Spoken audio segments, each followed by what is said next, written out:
US में elections हुए, Trump को भर भर के वोट मिले और ट्रंप का पूरा इलेक्शन कैंपेन इसी बात पे बेस था कि हमें दुनिया भर की वॉर्स को रुकवाना है, हमें नहीं बनना दुनिया का पुलिस, हमें नहीं बनना हर जगह का सरपंच।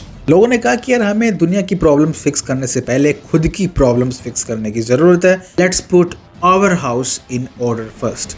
तो ये करके ट्रंप को मैंडेट मिला, ज़बरदस्त मैंडेट, हिस्टोरिक मैंडेट मिला।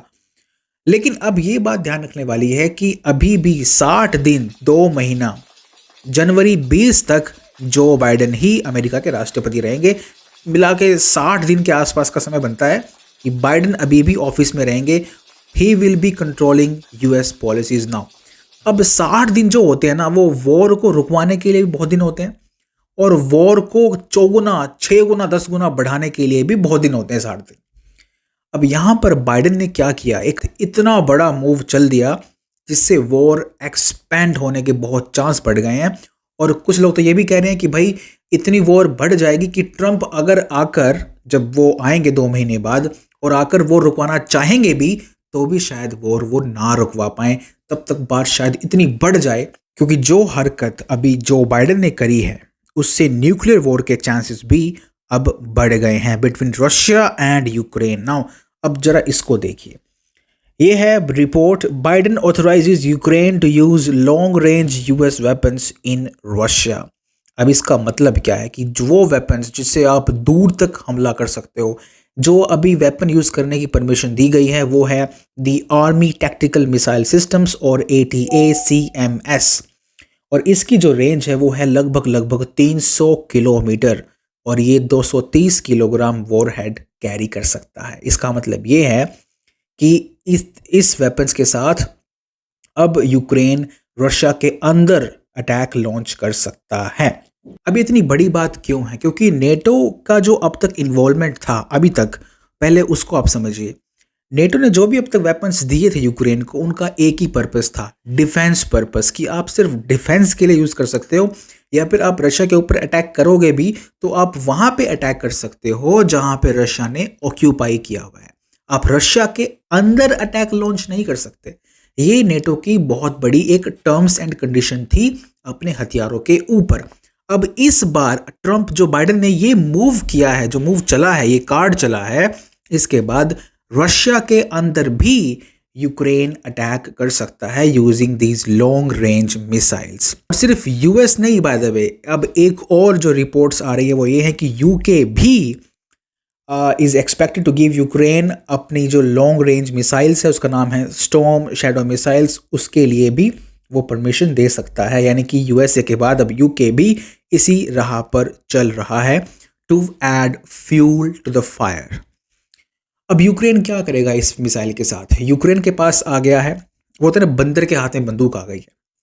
यूक्रेन एक डेस्परेट नेशन है। यूक्रेन को पता है कि मेरे पास गिन के 60 दिन है, 60 दिन में अगर मैंने कुछ बड़ा फोड़ लिया तो फोड़ लिया, अदरवाइज उसके बाद ट्रंप वहाँ पे आ जाएंगे। और ट्रंप अगर एक बार वहाँ पे आ गया व्हाइट हाउस के अंदर, उसके बाद यूक्रेन का हुक्का पानी एकदम बंद होने वाला है। वो तो साफ साफ उनकी पॉलिसी है ही कि हमें पैसा नहीं देना उनको, हमें उनको हथियार नहीं देने, और भाई पुतिन ये रहे तुम्हारा वेपन्स, तुम्हें जो करना है करो, we will not deal with Ukraine any more. ये रहेगी पॉलिसी ट्रंप की। उसके बाद यूरोप वाले कुछ भी करते रहे, उनके पास पैसे तो है नहीं, तो they will not be able to sustain this war and eventually क्या होगा कि Putin will have his way. तो यूक्रेन को पता है कि मेरे पास गिन के सिर्फ 60 दिन हैं और 60 दिन में वो डेस्परेशन में आके इस हथियार का, इस लॉन्ग रेंज वेपन का इस्तेमाल कहाँ कहाँ कर सकता है। मॉस्को के ऊपर कर सकता है, किसी मिलिट्री बेस के ऊपर कर सकता है, या किसी थर्मल पावर प्लांट के ऊपर कर सकता है, एनर्जी इंफ्रास्ट्रक्चर के ऊपर। वॉर को एक्सपैंड करने के 100 तरीके निकाल सकता है यूक्रेन। अब इसके बाद ये एक पेंडोरा बॉक्स है बेसिकली, कि एक बार अब ट्रबल शुरू हो गई एक जगह से तो वो कहाँ कितनी एक्सपेंड होके वो ख़त्म होगी, इसको भगवान ही जानता है, उसको ज़ेलेंस्की ही जानता है। तो ज़ेलेंस्की यानी कि उसके हाथ में, बंदर के हाथ में बंदूक आ गई है, ठीक है। अब वो जो करना चाहे वो इसके कर सकता है। फिलहाल के लिए सिर्फ कर्स्क में इसको यूज़ करने की परमिशन दी गई है। बाय द वे, कर्स्क यानी कि वो एरिया जहाँ पे यूक्रेन ने रशिया के अंदर जाकर कब्जा किया हुआ है, उस एरिया में कर्स्क ऑफेंसिव भी उसको बोला गया था। तो अभी फिलहाल के लिए इन मिसाइल का यूज़ सिर्फ कर्स्क में कर सकता है Ukraine, but you never know Ukraine इसका यूज़ किस एरिया में कर ले, कहाँ पे कर ले, वो यूक्रेन के ऊपर डिपेंड करता है। And again we know who is their leader. तो जेलेंस्की इसका इस्तेमाल कहाँ कर दे, इसका कोई किसी को आइडिया नहीं है। अभी बोलते हैं ना कि अंधेरे में तीर चलाना, वो वाला काम अब करेगा जेलेंस्की। अब सबसे बड़ा क्वेश्चन, सबसे क्रिटिकल क्वेश्चन ये है कि जेलेंस्की तो कर देगा जो करना है, पुतिन क्या करेगा? पुतिन वो कंट्री जिसके पास दुनिया में सबसे ज़्यादा न्यूक्लियर वॉरहेड्स हैं, वो कंट्री को लीड करता है, रशिया को लीड करता है।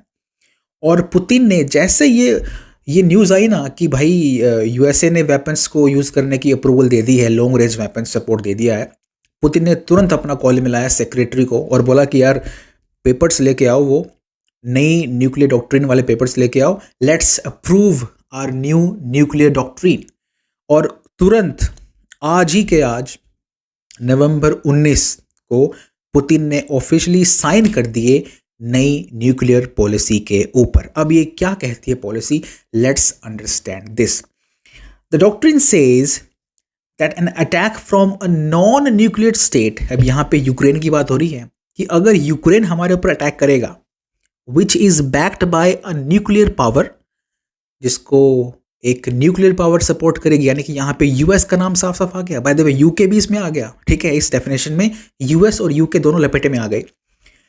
Will be treated as a joint assault on Russia, यानी कि सपोज कीजिए अगर यूके और यूएस के वेपन्स का इस्तेमाल करके यूक्रेन कल को अटैक लॉन्च करता है रशिया के ऊपर, तो रशिया उसको यूके, यूएस और यूक्रेन का एक जॉइंट असॉल्ट मानेगा। और उस सिनेरियो में रशिया के पास ये अधिकार होगा कि वो न्यूक्लियर वेपन का इस्तेमाल कर सकता है तीनों कंट्रीज के खिलाफ। ये है पुतिन की नई न्यूक्लियर डॉक्ट्रिन। और जब ये अप्रूवल मिली उसके बाद रशिया क्या बोलता है कि such an attack inside Russia, कि अगर यूक्रेन ने कोई अटैक किया रशिया के भीतर, रशिया की टेरिटरी के ऊपर, तो it would represent the direct involvement of the US and its allies in the region. मतलब कि यूएसए की और इसके एलाइज की इन्वॉल्वमेंट हम डायरेक्ट इन्वॉल्वमेंट मानेंगे और उसके बाद उसी के हिसाब से फिर हम जवाबी कार्रवाई भी करेंगे। अब यहाँ तक बात तो हो रही थी कि अगर अटैक हुआ, अगर अटैक हुआ, शाम होते होते यूक्रेन ने अटैक भी कर दिया using the long range missiles given by US. देखिए ब्लूमबर्ग की रिपोर्ट है, Ukraine carries out first strike with US missiles in Russia. लीजिए अटैक भी हो गया यूक्रेन का। अब यहाँ पे आता है रशिया क्या करेगा, the ball is now in Russia's court. अब पुतिन के ऊपर सारी बात आ गई कि Putin, how will Putin react now, because इसके बाद तो ये साफ साफ हो गया कि USA is now a party in the war, USA directly involve है। रशिया का कहना है कि दिस लॉन्ग रेंज मिसाइल जो होती है ना, इनको ऑपरेट करने के लिए स्पेशल एक्सपर्टीज चाहिए, स्पेशल पर्सनल चाहिए, स्पेशल लोग चाहिए, जो कि यूक्रेन के पास तो है ही नहीं वो लोग। इसका मतलब इन वेपन्स को ऑपरेट करने के लिए नेटो के ट्रूप्स यहाँ पे हैं, नेटो इन्वॉल्व हो रहा है इस वॉर में डायरेक्टली। यानी कि साफ साफ अब इससे ये साफ हो गया कि नेटो डायरेक्टली एक पार्ट ले रहा है इस वॉर के अंदर। Russia now has all the rights to retaliate against NATO. इससे साफ साफ ये निकल के आ गया। अब इस पे ट्रंप क्या रिएक्ट कर रहा है कि ट्रंप तो अभी 60 दिन बाद आना ना ऑफिस में, उसको 60 दिन बाद आके उसके प्लान से कैसे मैं पीस लेके आऊँगा दोनों कंट्रीज़ के बीच में, कैसे मैं वॉर को ख़त्म करूँगा। यहाँ तो अलग ही चल रहा है, यहाँ तो वॉर एक्सपेंड होने वाली है। यहाँ तो पुतिन जो है बात कर रहा है न्यूक्लियर डॉक्ट्रिन की, और यहाँ पे जो यूक्रेन है वो लॉन्ग रेंज वेपन्स यूज़ कर रहा है। तो एकदम उल्टा डीरेल हो रहा है प्लान मोशन में आने से ठीक पहले ही।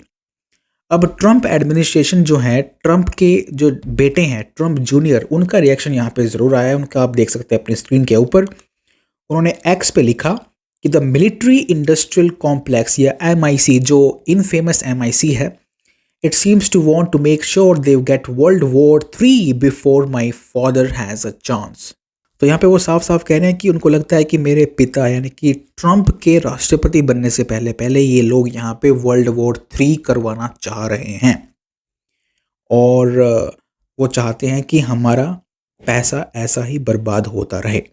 इसके अलावा रिएक्शन जो है वो इलॉन मस्क की तरफ से भी आया है। उन्होंने सोशल मीडिया पे लिखा है कि रशिया अब इसका बदला लेगा रशिया किस तरीके का बदला लेगा, that remains a point of concern.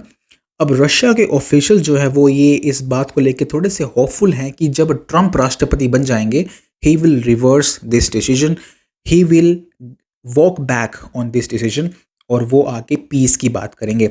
यहाँ पे एक लॉ मेकर है रशिया की, मैरिया बुटीना, और उनका स्टेटमेंट आया है, these guys, Biden administration are trying to escalate the situation to the maximum while they still have power and are still in office। यहाँ पे क्वेश्चन आता है कि ये MIC क्या है, मिलिट्री इंडस्ट्रियल कॉम्प्लेक्स, ये चीज़ है क्या, और ये कैसे वॉर को ऑपरेट करना चाहती है, ये कैसे चाहती है कि वॉर चलती रहे as claimed by Trump junior. तो MIC बेसिकली, MIC है आपका जो डिफेंस मैन्युफैक्चरर्स हैं, जो लॉ मेकर्स हैं, और जो ब्यूरोक्रेट्स हैं, उनका गठजोड़। देखिए, जब भी कोई नई वॉर शुरू होती है उसमें लॉ मेकर्स होते हैं, वो बोलते हैं कि जाके उस कंट्री को सपोर्ट करो, जाके उस कंट्री को सपोर्ट करो हथियार बेच कर, ठीक है। हथियार बिकते हैं किसके, डिफेंस मैन्युफैक्चरर्स के। डिफेंस मैन्युफैक्चरर्स हथियार बना के बेचते हैं उन कंट्रीज को, और वहां से मस्त पैसा कमाते हैं। वॉर अगर चलेगी तो हथियार बिकेंगे।